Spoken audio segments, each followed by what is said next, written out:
आज सबसे बड़ी दो चीजों की जरूरत है, यजीदियों को पहचानो और अपनी खुराफातों को दूर करो।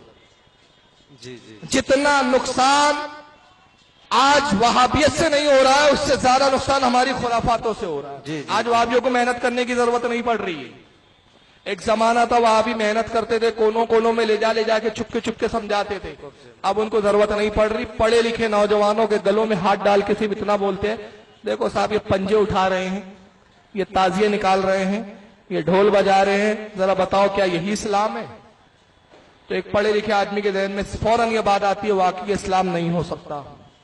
अगर ताजिया निकालना इस्लाम होता तो खुदा की कसम ज़ैनुल आबिदीन सबसे पहले ताजिया निकालती। पंजे निकालना अगर इस्लाम होता तो अहले बैत का हर फर्द पंजे निकालता। इमाम ज़ैनुल आबिदीन के बारे में तो यह आता है कि पूरी जिंदगी आप रोते रहे, आंखों में गड़े पड़ गए थे, और जब भी पानी उनके सामने पेश किया जाता तो आप पानी नहीं पी पाते थे, कई घंटे तक आप रोते रहते थे, प्याला रखा रहता। और पूछा जाता है कि आप पानी क्यों नहीं पीते, आपने पानी तलब किया? तो आप फरमाते कि मुझे मेरे बाबा हुसैन की प्यास याद आ जाती, मुझे अपने भाइयों का प्यासा तड़पना याद आ जाता। वो इमाम ज़ैनुल आबिदीन जो पूरी जिंदगी करबला को याद करते रहे, और हमने करबला के दिन को 10 आशूरे के दिन को क्या बना दिया? ढोल बजाने का दिन। ये ढोल किसने बजाया था भाई? अहले बैत ने बजाया था कि यजीदियों ने बजाया था? यजीदियों ने। अरे 10 आशूरे को हुसैन पाक के काफले का तो यह हाल था कि सर नेजों पे ले जाके दौड़ा रहे थे। तमाशा बनाया था अहले बैत का इन्होंने, ढोल तो यजीदी बजा रहे थे, और तुमने यजीदियों का काम ले लिया। याद रखिए ये पंजे की कोई असल नहीं है। हमारे उलमा से बरी है, ये जो करते जाहिल लोग हैं इनसे हम बरी ज़मान।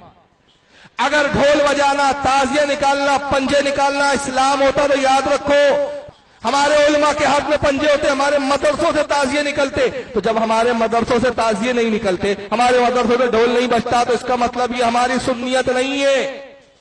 और इन वहाबियों से भी कहूंगा कि अवाम की जहालत को हमारे खाते में मत फिट करो। हमसे बात करना है तो किताबों पे बात करो। जी जाहिलों के अमाल की हमारे पास कोई सनद नहीं है, हम उसके कोई जिम्मेदार नहीं है, लेकिन हम अपनी कौम की इस्लाह की कोशिश करते हैं, कोशिश करेंगे, और मोहब्बत से प्यार से समझाएंगे कि भाइयों ये इस्लाम नहीं है, ये मुहर्रम मनाने का तरीका नहीं है।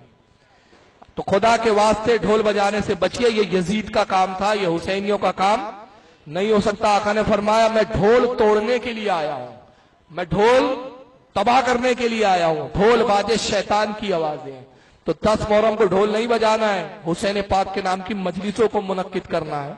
10 मुहर्रम को रोजा रखना है, 10 मुहर्रम को लोगों को खिलाना, सदके और खैरात करना है, और 10 मुहर्रम को नेक अमाल करना है। हुसैन पाक तो इस्लाम पर कुर्बान हो गए, हमें भी इस्लाम पर कुर्बान होने का जज्बा बेदार करना है। अल्लाह ताला आज की मजलिस को कबूल फरमाए। वमा अलैना इल्लल सल्ली अला सय्यिदिना मुहम्मदिन नबिय्यिल उम्मी व अला आलिहि व सहबिहि व सल्लिम।